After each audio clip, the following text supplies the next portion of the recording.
right, I want to bring up to the stage Pastor B to introduce Mike and tell us a little bit more about this building that we're in and all of your amazing crew. Oh, yeah. Good morning. Come on, good morning. There we go. I love the energy. Thank you for being here. They call me Pastor B. Long story short, I moved here 17 years ago from Los Angeles, did a lot of community work out there, and really my heart became, how do we address the felt needs of our community? How do we build community to reach those needs, whether it's through local government, the faith community, businesses, individuals, and really find a way that we strengthen what we do to serve. And what you'll see a lot with our guys, if you just turn around and look behind you, all of our Dream Center staff, just raise your hand real quick. All around this room you see, give them a huge hand. We really are fanatics for what we call stories of redemption. Knowing that mistakes happen, choices happen, and oftentimes it takes us and derails what our life ultimately we thought it could be. You know, the Bible has a verse in Proverbs that I grew up hearing that says, hope deferred makes the heart sick. And I'd heard that verse a lot and really never understood, like, what's the depth of what that really means? But if you think about why people struggle sometimes with anxiety, depression, suicide, we have, a single mom in the housing projects with 8 kids that wakes up every day to the same situation that doesn't change. And it's just survival. Somebody that may wake up on the street or in a tent or in their addiction, and hope deferred makes the heart sick. And when you wake up and you don't have something to hope for or believe in, or if you don't have someone believing in you or encouraging you, it's easy to get stuck and stagnant. And so what you see a lot of our shirts that the guys wear is now they're called hope dealers. And so we go out to the streets, into the community, to the housing projects. We have staff that work inside the prisons. And so what you see here in the Denver Dream Center, how many of this is your first time being to the Denver Dream Center? Oh, man, most of you. So here's our push and request. Please come back. And we believe that we are better together to meet the felt needs of our community. And sort of every area across the board in the spectrum, we try to find a place to serve. So it's interesting when people say, well, what does the Denver Dream Center do? I'm like, everything. Because if we can't do it ourselves, we know there is someone that can. And we want there to be this continuum of care that people know that hope is real. So we have operations inside like Sterling Prison. And we work with hundreds of guys every week on a pre-release opportunity to transition them from prison back into community. We work with local community correctional facilities every Tuesday night. This place is packed with men that come that get a chance to just eat pizza, maybe shoot baskets, but have mentor and coaches in their life to move forward in that progression. We run gang programs for the city, working with some of our schools and through the neighborhoods. Every other Saturday, we have something called Adopt a Block. And our goal is to go into neighborhoods that are ridden with crime or poverty or isolation and to outlast that, literally to adopt the block. So we're in Westridge and Quig Newton and Westwood, in neighborhoods where you come here on a Saturday morning, and I'm a sports fanatic. Anybody like sports like me? Sports fanatic. I got 3 teenage boys, so my life is a little bit obsessed with sports right now. And so we like to have a rally. We bring people here together, we have fun, we drink a lot of coffee, and we get excited, and then we take whatever resources are donated, and we go out to the neighborhood, and you play kickball. You'll get your face painted, and little kids that come up and paint your face, it's quite hysterical. And a lot of our inmates and gang members get their faces painted, so when they're done, they look like butterflies, and it's awesome. Just great moments. But what we do is we just love on the neighborhood, and we instill hope in every capacity and facet of that. We work with our police department to make sure that they can do their job safely, but we work with those that need support to build bridges. And so a lot that we get to share and do. And so for me, I'm excited because today you're going to meet one of our team, one of our staff. And he is that story. I love that theme, Rise, because oftentimes we get stuck and we get labeled. And it might be by the color of your skin. It could be by how many times you've been married and divorced. It could be by an addiction. It could be by your education. But we get stuck in these labels and stigmas. And how do we overcome that? How do we rise? And we hear a lot about Mayor Mike Johnson. Well, the Denver Dream Center has our own Mike Johnson that has a powerful story. When you get to see him now, and when you hear him talk and you see his social media, he's spending time with our mayor and police chief, working with pro athletes and mobilizing people like this to go out and serve. And what you see now is because he's risen above situations that literally he should have been dead, should have been in prison for life, should not be where he's at, but God created a story in a moment. So can we give a big hand for Mike Johnson to come and share his story? There it is. There I am. Hey, everybody. Thank you for being at the Dream Center. I appreciate you coming out. It's such an honor to be able to talk to you guys. Like Pastor B said, if somebody would have told me 14 months ago that I'd be standing up here talking to a group of people like you, I'd have probably laughed at them. My life has took me to many places, ups and downs, right? The definition of rise is moving from a lower position to a higher position. So that could mean lots of different things. But when I correlate that to life, right? Life is full of ups and downs for everybody, not just me, but for everybody. Some of us have a little bit lower lows, a little bit higher highs, but I feel like life is full of ups and downs. So about a month ago when Brandy and Patrick got a hold of me and said that they do something called Creative Mornings, and the subject was on Rise, and they would like me to speak. I was pretty shocked at first, but when I really got to thinking about it, and I got to thinking about my testimony, and how I can maybe use my story to inspire others to get through whatever it is they may be going through, I was honored. So thank you. And so my story started in actually 1978 in a little town of Arkansas called Fort Smith, Arkansas. And I was second born to Alfred and Lynn Johnson. This is my sister, Christy. We were born into a house of chaos. Right away, we had to deal with addiction on both sides, right? My dad was and still is an alcoholic. And my mother's she was a pretty bad gambling addict. So them two personalities don't mix.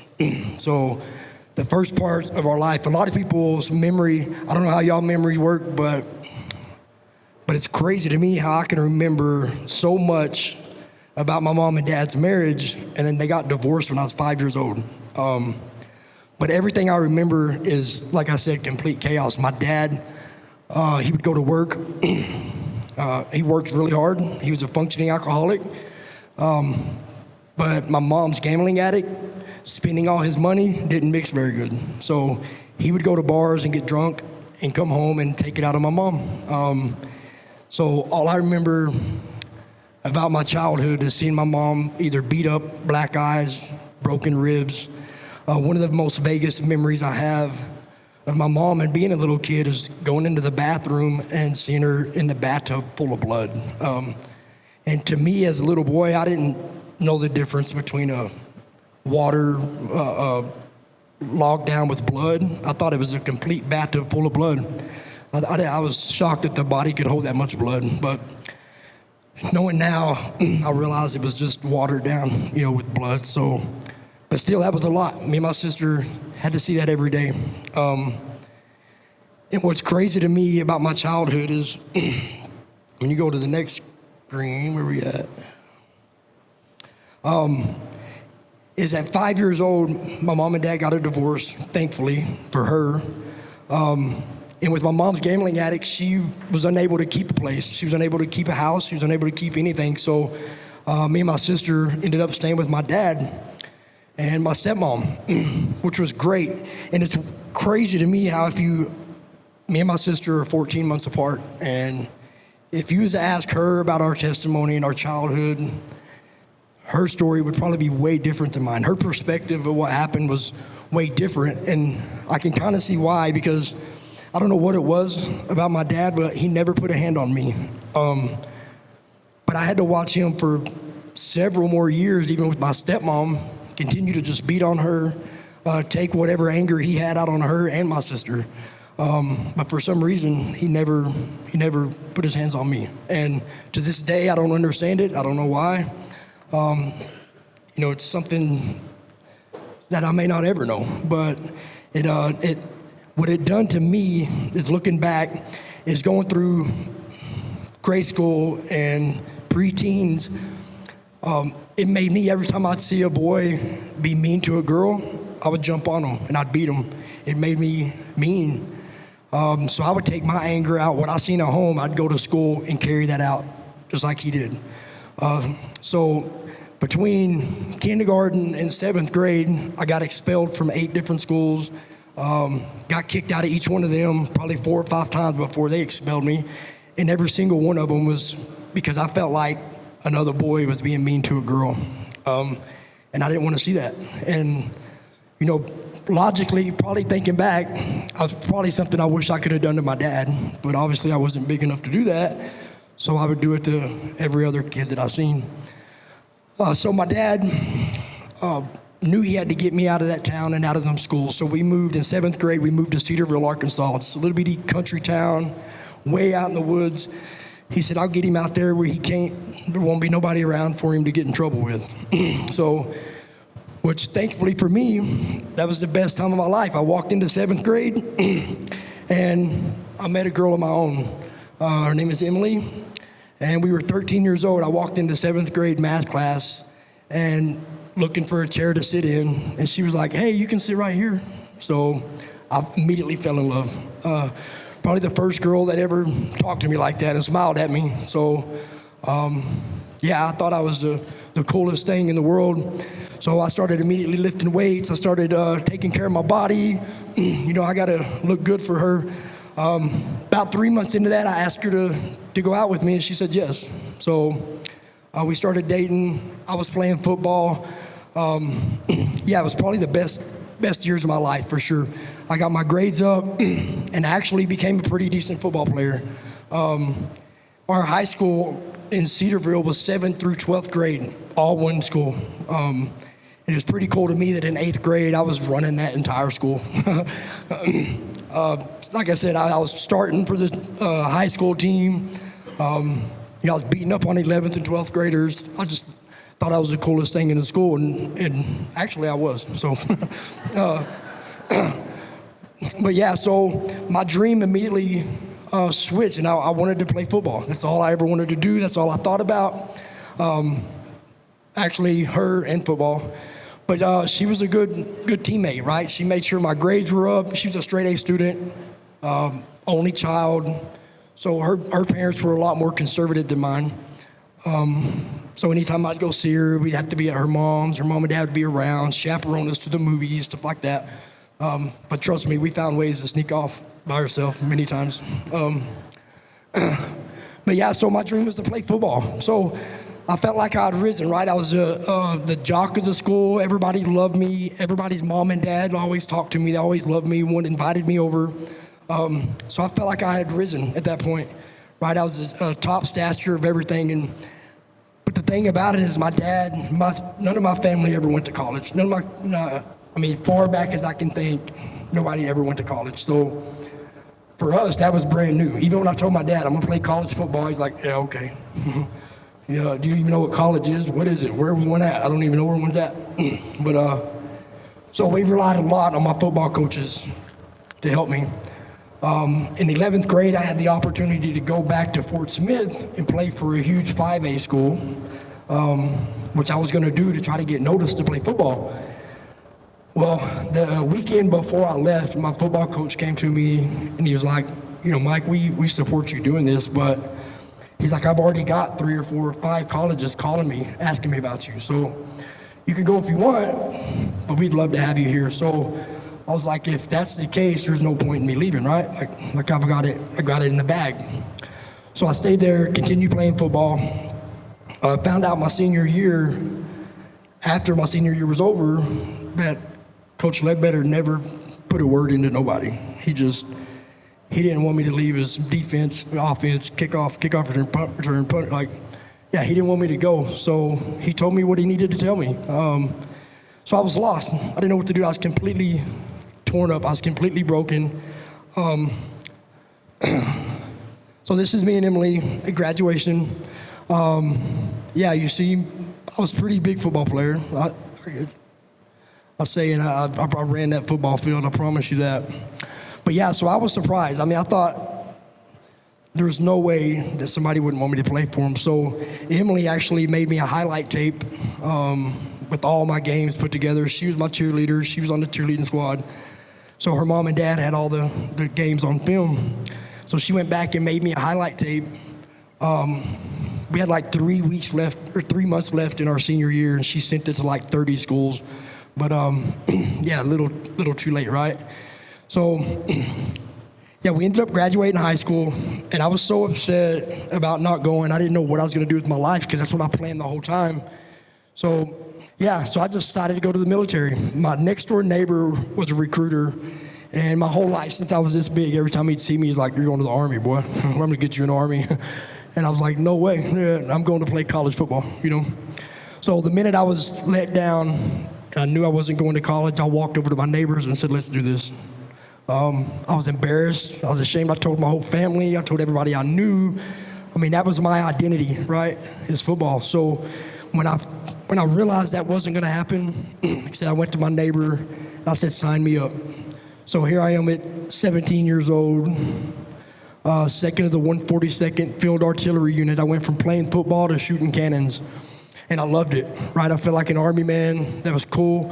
I wore my BDUs everywhere. I was actually in the National Guard, so it was a weekend thing, but I wore my BDUs all week long. If I was going to the grocery store, I'd put my BDUs on. Let's go. So I was pretty proud of that. My family was proud. Everybody else was proud.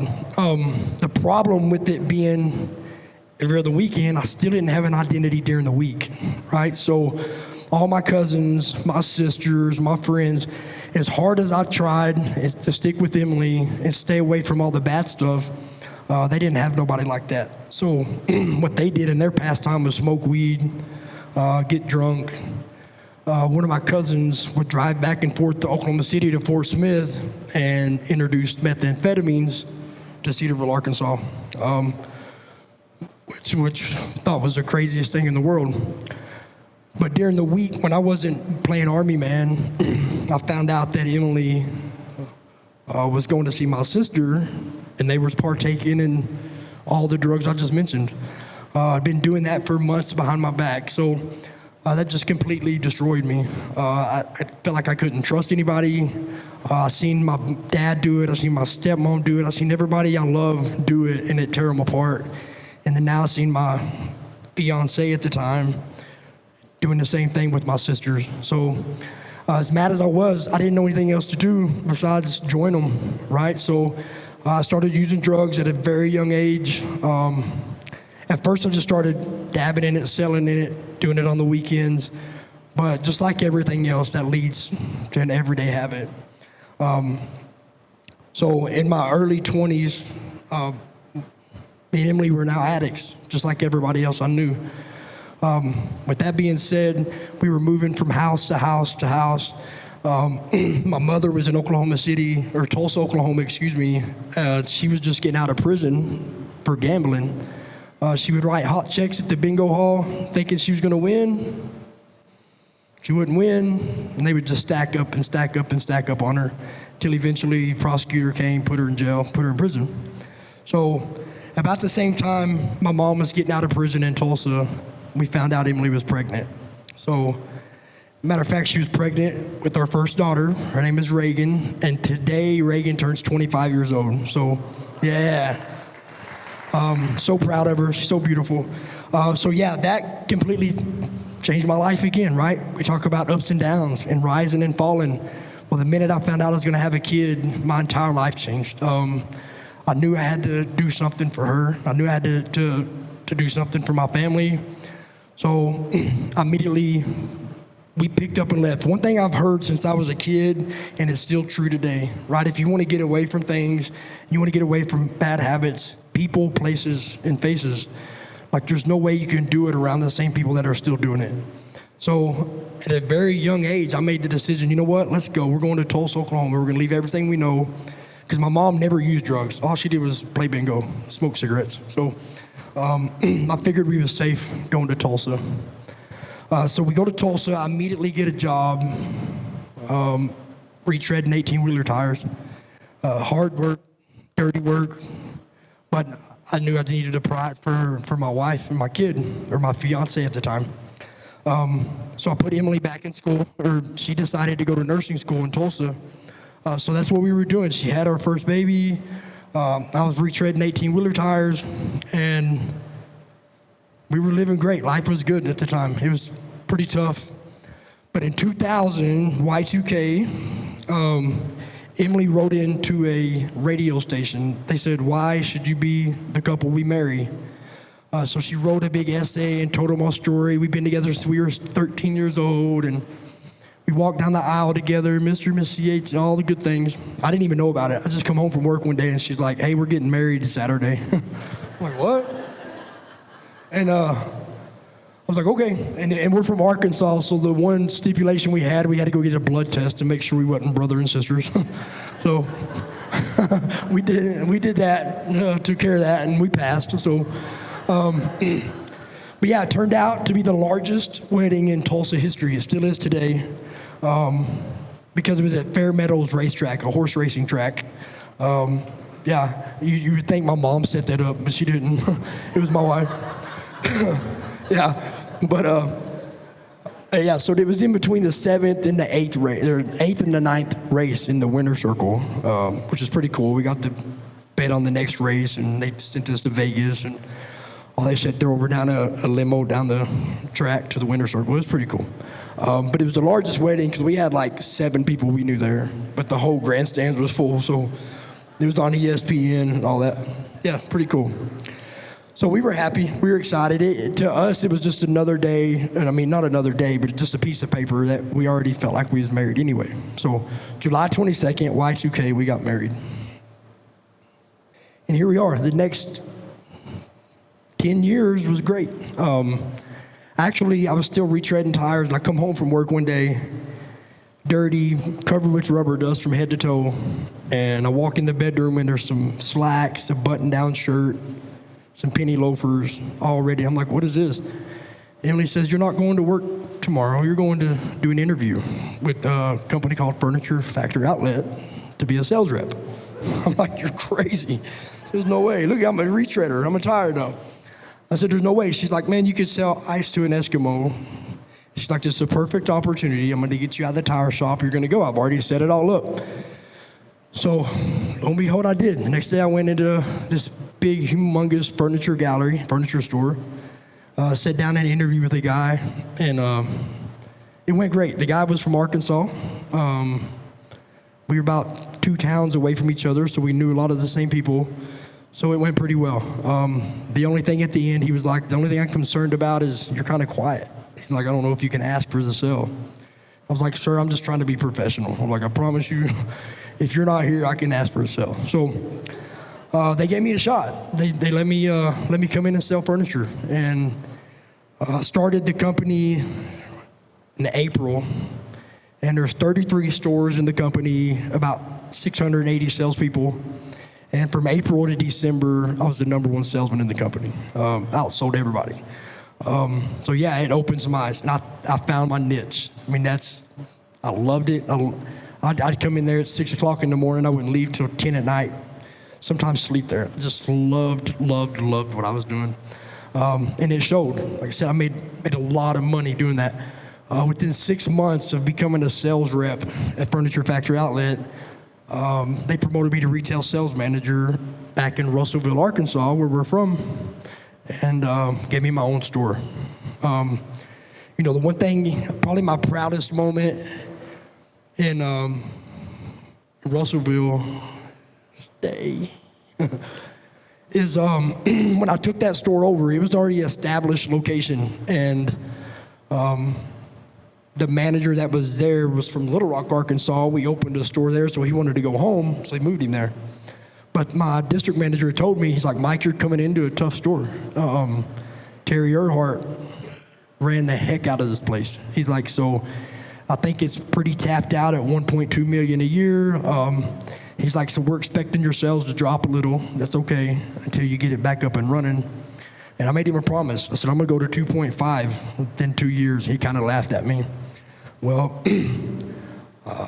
2010, I sold $3.8 million out of that store. So got this, started stacking the hardware up. Felt like I was in football again. But no, so I got manager of the year for the East District, largest store increase in the entire company. I was on the rise. I felt like I was exactly where I belong. By this time, we had 3 kids. Pottsville, Arkansas, got a beautiful home, truck, 4-wheeler, boats, guns, hunting, all the good stuff, right? Well, in this picture here, nobody would know it, we look fat and happy, right? Well, from playing football all them years, my knees, my back would hurt, and my neck would hurt. I'd be on my feet all day long at the furniture store. So I needed help. I'd go to the doctor, and my doctor said, man, you're pretty messed up. He's like, there's not much I can do for you. So you need to go to a pain specialist. That's the only one that can help you. So he referred me to a clinic in Muldrow, Oklahoma. That was about the size of that cafe back there. But the line of people was 2 blocks around. First time I'd ever seen anything like that. It's a pill mill if you don't know, but yeah, I thought it was the doctor. I'd go in and the doctor seen me and said, yeah, I can help you. You need this, this, and this. And I said, okay, thank you. I go get it filled, and I took them, and it helped. I felt way better. I could sell furniture all day long, never worry about nothing. But it's crazy, every time I'd go back, he would give me more and more and more, and then more and then more. It just continually took more to go, and we didn't know it here, but I was a functioning addict, just like my dad, right? But I didn't know that. I was getting prescribed by a doctor. The doctor was giving it to me. Insurance was paying for it. I was working every day. Like, there's nothing wrong with me, right? Well, 8 years into that, it started affecting everything I did. When you don't have that little bottle of pills, you can't function. You can't get out of bed. You can't even talk to somebody. And the sad part about this picture is it's about the same time Emily started dipping into my pills and taking them with me. So every month we would be about a week short from going to get refills on it. And that caused us to start going into the streets, finding people, other people that have them, and seeing how many pills we could buy from them. And 2 years into that, there was never enough. I could buy your bottle and your bottle and your bottle, and we'd still run out. And it was affecting every single thing, every part of my life. I was still working every day, but we'd have manager meetings in Tupelo, Mississippi. We'd have sales trainings in Joplin, Missouri. And lo and behold, the day come up, and I'd be out of pills. I'd have to make up an excuse, and I couldn't go. So my district manager came to me, and he said, Mike, we're going to have to figure this out. Man, you can't... we can't keep doing this. So that's when I realized I had a problem. That's when I realized I couldn't go without them. They were interfering with my work, interfering with my life.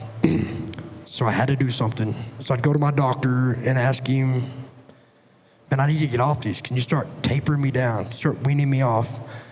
I actually took a vacation. I had 2 weeks vacation. Said I'll just wean myself off. So my first day of the vacation, I didn't take any pills. Well, it was about 7 to 8 days before I ever even started withdrawing. I had so much built up into my body. And then 3 or 4 days, it was the worst withdrawals I've ever had in my life. Couldn't even move. And then the hardest part about the withdrawals is you don't sleep. Your body will not let you sleep. So you're up 24/7 just battling through this. And then 2 days later, I got to start work again. So I'm like, not happening. Boom, started taking pills again. So I continued to ask my doctor to wean me down off of them, and I'd go to the doctor, and he would cut me down 2 on these, and then I'd leave and see he added 2 over here. And then he would take 2 of them off, and he'd add 3 of these, and it just wasn't working. So I go in there and pretty upset and have it out with my doctor. And it's just a pain clinic. They got security everywhere. So the minute he felt threatened, he called the security in and booted me out and fired me like it was a job. And the bad thing about pain clinics is when they're all working together. It's all one big network. So if you get fired from one, you can't go to no other one. So now I'm sitting at home after 10 years of opiate use, taking 210 milligrams of methadone every single day. 7 or 8 30 milligram oxycodones, 400 milligram morphines, 3 or 4 Xanax bars every single day for 10 years, and now I have nothing. So it was pretty rough. I lost my job. I was so bad, I was so embarrassed and so ashamed of it. I didn't even give them a chance to say anything. I just wrote a resignation letter and walked in and handed it to them, and went home to die, I thought. So yeah, I laid in the bed for about 22 days, sweating, chills, throwing up, using the bathroom on myself, everything you can think of, for about 20 days. And Emily walks in one day with some little bag with white substance in it and says, "Babe, I think this will help you. It's the only thing I can find." So I roll over, snorted a big line, and that was it.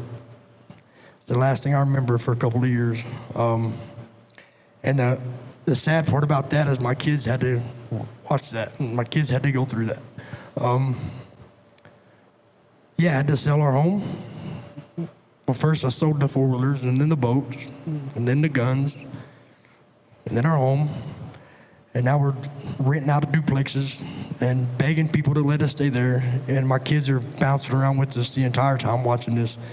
One of the worst memories I have is it being about 10 degrees outside and all of us in the living room bundled up in a blanket trying to stay warm because we had no electricity, we had no heat, but we had drugs. We were staying high.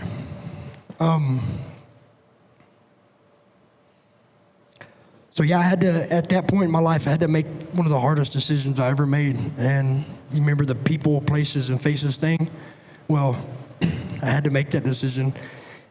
And I knew I was going to get out of there and get away from it. But the one thing I didn't know I was going to do or how I was going to do it is drag my kids through that, right? So our youngest was in 7th grade. Our oldest was a senior in high school. So we went to Emily's mom and dad and talked to them. And I asked them, I said, "Is there any way the kids can stay here for a while while we go get better?" And they immediately agreed to it. He tried to get me to sign over custody of my kids. There's no way I would do that. So I gave them a power of attorney or whatever it's called, where they can sign medical things and stuff like that. But in my mind, I was going to be gone for 6 months to a year. I'll be back. I just got to go get well. I got to get my wife well. And so yeah, we took off. We left Arkansas, started hitchhiking. We didn't know where we were going to go. We just wanted to get to a better place. And we went from Arkansas to Austin, Texas. Let's see where we're at. That's all the drugs we were doing. Every one of them you see cigarettes and cocaine and shooting up dope, pills, all of it. So this is where it leads you to. So we left Arkansas in 2016, planned on being back in a year, and hitchhiked to Austin, Texas, found a homeless encampment, popped a tent, tried to get better. But everywhere we went, there was drugs and alcohol. The only way we could fit in that community is to drink with them and use drugs with them. And I thought I was leaving to get better, and I left and got way worse. Every step we took, every decision I made, everywhere we went, it just got worse and worse. By the time we left Austin, me and Emily hated each other. We couldn't stand the sight of each other, and then mainly because if I scored a sack, I'd have to split it with her, and I didn't want to do that. And if she got her something, she didn't want to split it with me. So it completely drove us apart. After all the years that we've been through, everything we've been through, now drugs, we left to get better. And we end up in Denver, Colorado by ourselves. We hit Colfax in 2017. And between 2017, I might have seen Emily 4 times. But I knew what she was doing. There's a lot of things that I don't want to relive, that I hate to relive. But I was talking to Janet a minute ago, and one thing that I'm very grateful for is that God, not grateful for her overdoses, but Emily had 3 severe overdoses on heroin and fentanyl, and she was in a hospital for 30-something days, in a coma for 9 days. Yeah, it was pretty bad. But I think it did. I think it was God's way of wiping the memories out of her man, because today she don't remember lots of that, and I'm very grateful for that. There's a lot of things that I wouldn't want her to see. But what it did for me is I immediately started robbing and stealing, doing anything I had to do to get high, to get drugs, to get something to eat, to get cigarettes. I thought I could just take whatever I wanted from anybody I wanted to take it from. No problem. Just like anything else in my life, if I wanted it, I'd go get it.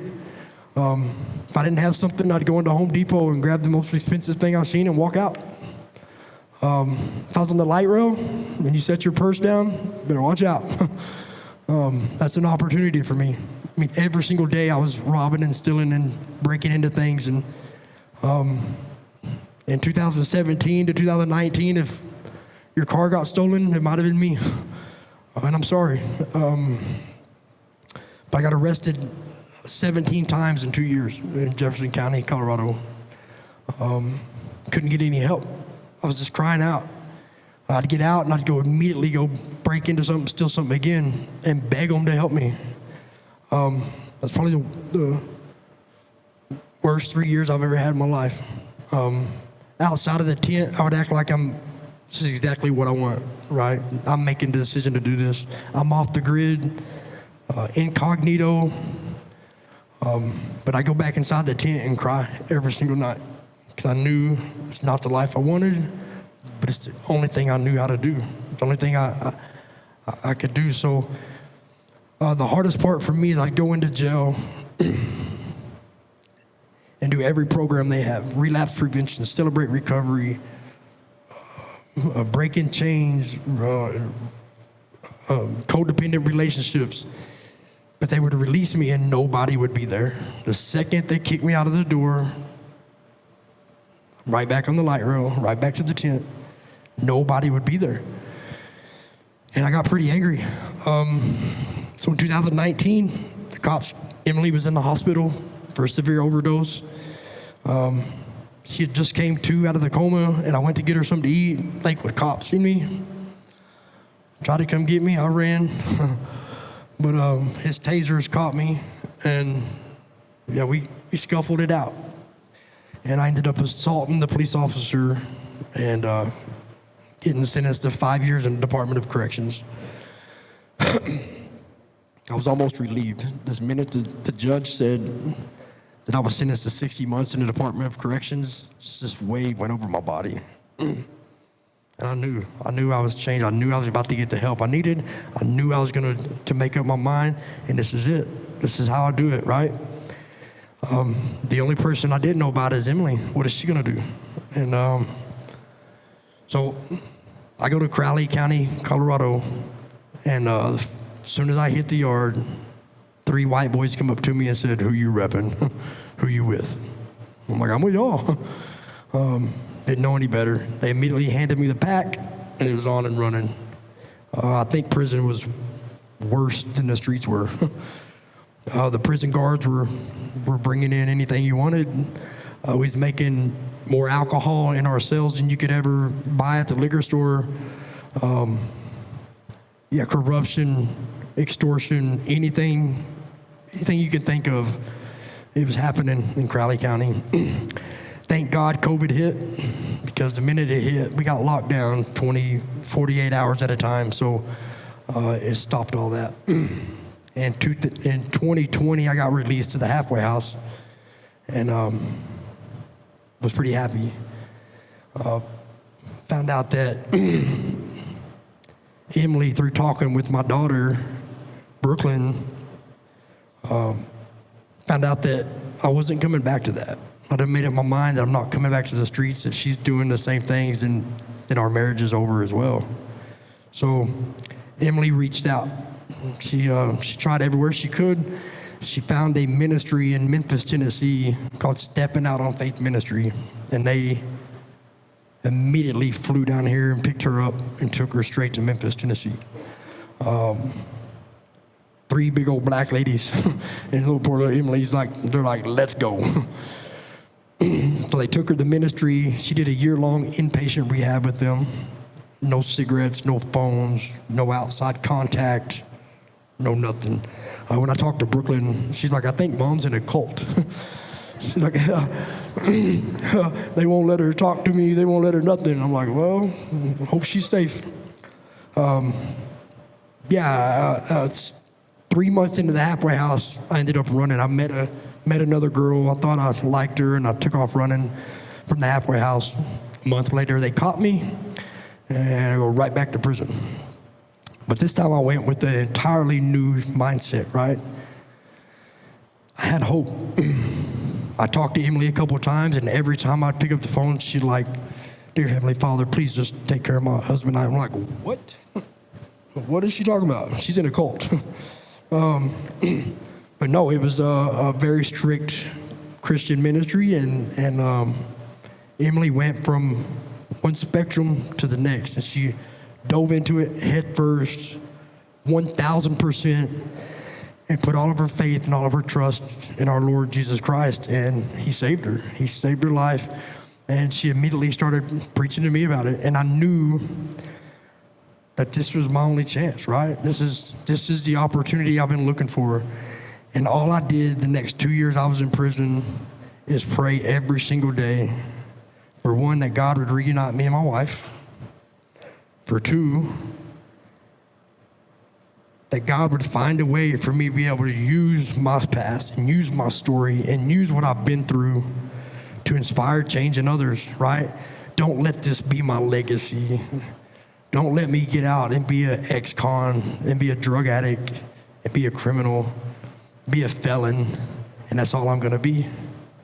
So I just prayed every single day that God would give me a place when I was released, that would give me the opportunity to show who I am, to show my heart, and make this not for nothing, right? I didn't go through all this and experience all this hardship and all this downfall for nothing. So I just prayed, and I prayed, and I prayed, and about a month before I was released, I get invited down to the admin building. They said they had a pre-release Zoom meeting call. So I get down there, and there was a Zoom meeting, a screen up, and there was 4 guys. Big guys, one of them big, bald-headed, tattooed up. The other ones were tattooed. One of them was Zach. Where's Zach at? Zach was on there, yeah.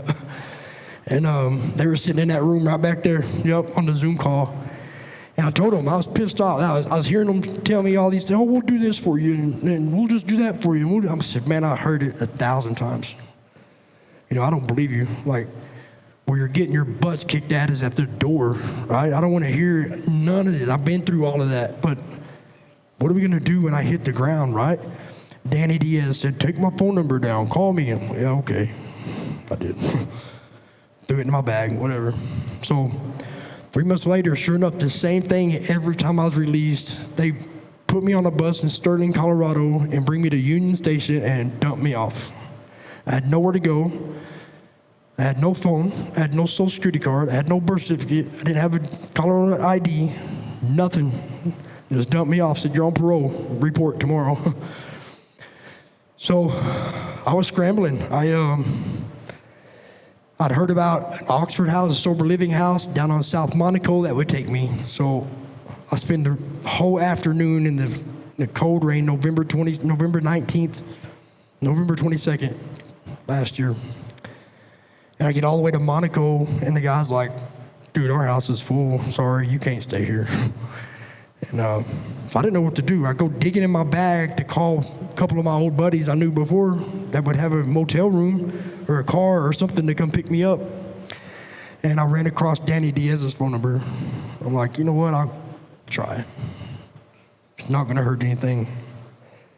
So I picked up the phone. I called him. I'm like, bro, you said to call you. I'm stuck on South Monaco, nowhere to go. Just got out. He said, don't move. I'll be right there. He was on a Ferris wheel at Eagles Garden with his fiance. He said, don't move. I said, okay, I didn't. 20 minutes later, he come pulling up and pick me up. Just this big, huge, tattooed up, bald-headed guy. I said, get in the car, let's go. I'm like, let's go. I have no choice. So one thing I knew is I told Emily every single day when I got out, that I was going to get a job, I was going to get a place, I was going to get her home. And that's what I was focused on. So Danny takes me to a safe place that night. The next day, he brings me to the Denver Dream Center. I recognized that room, a couple of the guys. I'd heard that Pastor B can get people jobs. So I'm like, let's go. I go right into his office. Remind you, I had no IDs. I had nothing. I said, Pastor B, I need a job. He said, okay, I can get you a dishwashing job here. I can get you a dishwashing job there. He's like, but Mike, this is the first day of the rest of your life. You need to slow down. He's like, we got this internship program. Doesn't pay a lot, but it'll get you on your feet, give you an opportunity to meet great people, serve back into your community. I think you need to do that. We can help you get your IDs. I thought there's no way Emily's going to go for this. This is another 3 months of her being in the ministry. I told him I'll pray about it. So I go home, called Emily. I said, man, I thought that was going to work out, but he wants me to do this internship. I don't know about that. It's like, well, what is it? I'll tell her all about it. It's a Christian-based organization. They're going to do this, they're going to do that. She's like, well, duh. She's like, you're doing that. I'm like, why? I'm going to get a job. She's like, I'm not coming back to Denver for you to not have your shit together and put me back on the street. So we prayed about it, and we did it. I'd come back and told Pastor B, yes, I'll do it. So from that day on, the Denver Dream Center has been poured into me. And just like I prayed every single day that God would give me an avenue to use my story and to use my experiences to inspire others, that's what the Denver Dream Center has done for me. Since November 22nd last year, it's been 14 months. I've been able to come here every single day and go back out in the same streets that I destroyed for so long, the same streets that I robbed and stole from, and use my story and use what happened to me and the experiences I had to go out and inspire and help others that are in the same situation, or maybe prevent them from getting into that situation. So I say that to say this. Let me tell you this, Emily and I are very happily at home now. We got our own apartment in Lakewood. Yep. There's me in Sterling. See, I got my brand new Bible. That's where everything changed for me. I forgot about the slideshow, y'all. Sorry. Right here's where me and Brandy turned the page. And I came to the Denver Dream Center. Went from Dylan Dope to Dylan Hope. Yep. So today, you guys, today, I get to do this every single day. I get to take a group of guys that are just like me, that have the passion to serve in our community, to quantify people just like you that have a passion to make our city and make our town better, and go out in the streets and impact change and inspire change. So, that's what I want to tell you guys today. Through my journey of loss and addiction and incarceration, I discovered the strength to rise above it. I could have completely gave up. I could have stayed down where I'm at. That's the lowest of lows, right? I wouldn't wish that on my worst enemy. But today I stand here as living proof that there's no obstacle that's insurmountable, right? Anything you may be going through, whether it's addiction or depression or dealing with infidelity or loss or whatever it may be, just find the strength within you to rise above it, right? Find a way to inspire others. Use what you're going through and use what you've been through and use what you've seen to prevent someone else from doing it. If you can stop and help one person from going through what you've experienced, then your life will be changed forever. It'll give you a purpose. So today I stand here, like I said, living proof that it can be done. And I have a purpose, and this is it. I feel like my entire life and my entire story led me to this exact day, to this right here, standing in front of you guys, telling my story and telling my experiences and using it to inspire change. So thank you guys for coming to the Denver Dream Center. Thank you for giving me this opportunity, Brandy. Thank you. And when we're done here, matter of fact, me and my team are going to go out into the streets and we're going to pass out some waters and pick up trash. And we're going to see if anybody needs a warm coat. So if anybody has time and anybody's inspired, anybody wants to, you're welcome to join us anytime you want to. You can go to our website, Denver Dream Center, see all the events that we have. I would love to see each and every one of you. There's something, we do something for each and every one of you, whether it's youth, whether it's reentry incarceration, whether it's homeless, whether it's struggling families, whatever it is that touches your heart, I promise you, we do it here. And we can't do it without people like you guys. So thank you guys for being here. I appreciate it. Brandy, here you go. Yeah. Wait, stay there. Thank you so much, Mike, for sharing your story and just for sharing that hope never is gone. It might feel dim, but everybody give a big round of applause to Mike and the Denver Dream Center.